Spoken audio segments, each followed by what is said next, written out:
thought I'd make a video while I have a break through my gate, what I built, into the garden where I am working for a friend. And this was the old door, and attached to this door was a window.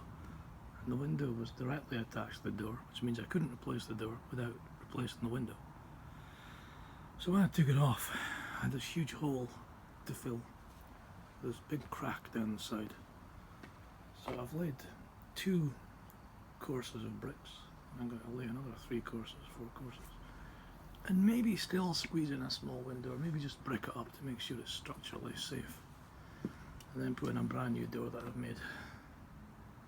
So today has been cutting up bricks because the blocks in there are 4x6, the blocks you can buy are 8x6 or 8x4 or whatever. Actually they're not. They're 8x16. So every block has to be cut up into 3 bits before I can even do that. So quite an exhausting, time-consuming job. But once they're all cut up, we can make the mortar and get another 3 layers on, and then we can start thinking about windows and getting the door on. Just a quick movie of this while I remember. So all that brickwork is my brickwork. And I was just going to brick it up as the safest. You see that huge crack and the moving blocks. Bricking it all up was the safest option, and then the door's been made to go in. But I like a bit of a challenge, and I'm thinking about making a window. The window would be, what, 500 wide by 400 high. And these bricks will go up to almost the top, and then once we get to almost the top, just below the lintel, we'll put in these new lintels to give it added strength. But what I want to do is, if I take this into the darkness, I would also like to solve the problem of these gaping cracks. Now, some people think these gaping cracks have been caused by the failure of the mortar because of the insertion of that. You can't see it here, can you? That wooden peg, and that wooden peg was put in to assist with affixing the window. Maybe get back that wooden peg. So I want to take out these. I'll at least take out one block. Take out that block, but I think the other block there might need to come out, but maybe this one block's enough. But there is an angle forward on that one, to see about that. So I'd like to solve this because, like, up here, you know, we have a total separation. You can see through that. It's really bad, isn't it? Yeah, in here as well. So both of these 2 blocks, I mean, even the lintel, but I'm not going to take the lintel out. So I'd like to take those 2 out and replace them. So it means I've got to jack up the gap with either with a car jack or an apple prop, probably a car jack. This is a bit of wood.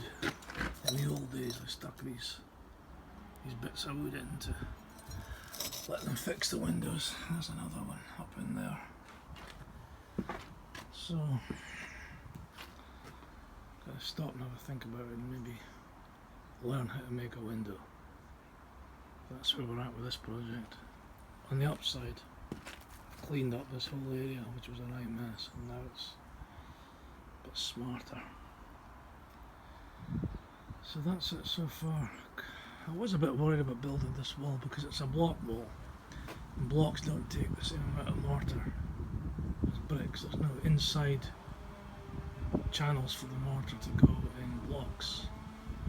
And this is just going straight up in a one-liner. Straight up like that, and that's always, you know, I don't like that. I like to build wide or in a pyramid structure. And the thing is taking all the time is that these blocks come in an 8x20 size or something, whereas the blocks in the garage are, I think, 6x8. So every block I buy has to be cut up into 3 bits, and that's taken a long time. So that's where we're at after about a week. So started again. discovered that this is slightly off.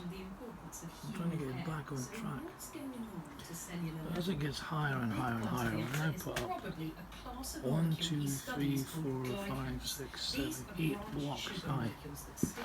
It's really hard to build something that high and that narrow. There's no width to it, no base, it's just going straight up. Unless it's perfectly aligned, it's reasonably well aligned. It's just going to fall down. You get to a point where it could just completely collapse. A defense that reduces the viral load. It's actually a bit of a miracle that it's still standing up.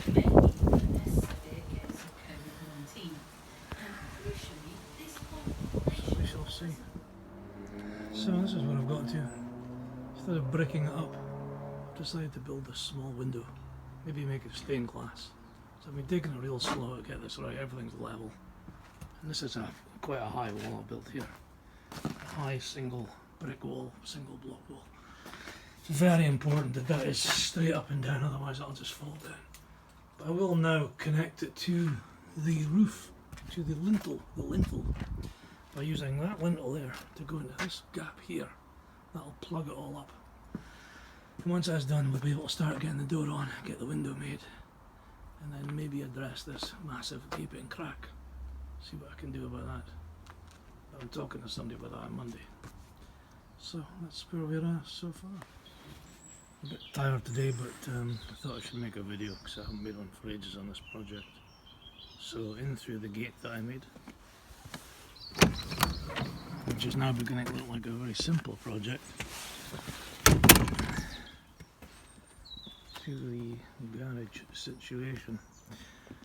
Now if you will remember, if you watched my earlier blockbusters, this was a huge hole, this bit here, where a window had been bolted onto the door directly. It had all gone horribly wrong. So I have rebuilt this this wall, and that's my attempt at a sort of rendering scratch layer. And then I'm going to try and pebble.dash it today to blend in with the rest. There's been various challenges, of course. I've made a door, which is in there somewhere, beautiful new door. But when the framing went on, and it wasn't easy to get this framing on because the walls are all squint, of course. The door turned out to be too big, so what I did was take out my concrete disc thing and reduced the floor by an inch of concrete, and now the door fits perfectly. Things I've learned, well, I've used some mesh beading stuff to give good angles on the small window that I've made. What I forgot to do with the window, I forgot to sort of put a sill in. I should have put a lintel underneath and underneath the bottom of the window to create a sill, but I haven't done it. I don't think it's a problem. I'm just going to put a drop off, an angle drop off on the outside for the water to run off, and then put in watertight thing. But I didn't enjoy these aluminium type beading things. They're difficult to get in. They stick out. They cause me problems with lining up the wood. I don't know if they're for this, but they were recommended to me to give you a nice edge, but they're difficult to stick. And I don't know if there'll be a problem in the future if they'll break through or what'll happen. I see some insect likes what I've done. So that's where we're at. I've also filled in the nasty sort of silicon gel stuff with proper mortar. I'll probably have to dash that. A friend of mine says that I should dash the whole thing, but that's expensive and time consuming, so I'm going to try just to dash the bit I'm doing, but because it's already raised up with a render, and it's not right there, is it? I'm going to have to buff it all down first with a flat disc to get it level and closer to the original. We'll see.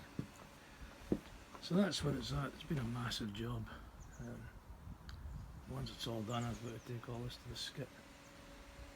So the plan is pebble.dash, fit the door, make a window, fit the window, and that's it done, hopefully. Well, my first attempt at pebble dashing seems to see most of the pebbles on the floor there. Should have listened to other people, put a sack down or some plastic sheeting to collect them, because they get mixed in with all the render that falls off and they're useless now. So you learn, don't you? You do learn. Anyway, what happened was I had a perfect render on this wall. It was perfectly smooth and perfectly level and beautiful, really nice. But then when I threw the pebbles on them, they didn't stick, they just fell off. So the mix must have been too firm, maybe too much cement, not enough sand, with lime in there. But the thing is, if it's too wet, it doesn't stick, and if it's too dry, the pebbles don't stick. So I don't know what's going on there. Anyway, then I took a paintbrush and painted some water over the whole thing, and then the render fell off. So I had to re-render. But when I re-rendered, just patched it up basically, so it's not smooth anymore. It's just a higgledy-piggledy mess, really. But this is the bit I had to re-render, and it actually looks like it should look, because I don't know why. I don't know what was different. It was quite a sandy mix, so it was quite a dry, sandy mix. But when I threw the stones on it this time, it stuck perfect. But the earlier attempts were hopeless. So I just don't know. I don't know why I succeeded putting it on again, and why I failed initially. I can only guess the initial mix was too firm, but I don't know why it was too firm. But there we are, that's the first attempt at pebble dashing. What a waste. I reckon about maybe 25th or 50th of the actual stones are on the wall, the rest are lying on the ground. And most are useless because they're mixed with the render, so there we are. Maybe somebody can explain to me why it went so wrong. Although at least I got there in the end, but it doesn't really help me, because if I go and do the rest of it again, I don't know why it worked, and I don't know why it failed. So, my second attempt at the very messy business of pebble dashing, which on my research I've discovered is to hide poor brickwork. Well, I've got good brickwork, but anyway. So now I know how to do it, but I've maybe made another mistake, which is I've taken shortcuts again. I just wanted to patch this area instead of doing the whole wall. Really, you have to do the whole wall, and here's why. You need a fairly deep layer of render. I would say you probably need a centimetre, probably. And I don't have a centimetre, I've maybe got 5mm. But you need a centimetre all over, and the trick, and this is the secret it seems, is the mix. I never have a weak enough mix, and I never do this either, but this time I carefully measured 6 sand, 1 cement, 1 lime. Now I never measure, I just chuck it in and see how it goes. But I think I'm always using too much concrete. So this is 6-to-1 with 1 part lime added. And it's worked great. And the only reason there isn't more pebbles on that wall, and it's not more uniform, is that I've been patching it as I go. Some bits are thicker than others. The thick bits it sticks, the bits where it's not thick enough doesn't stick.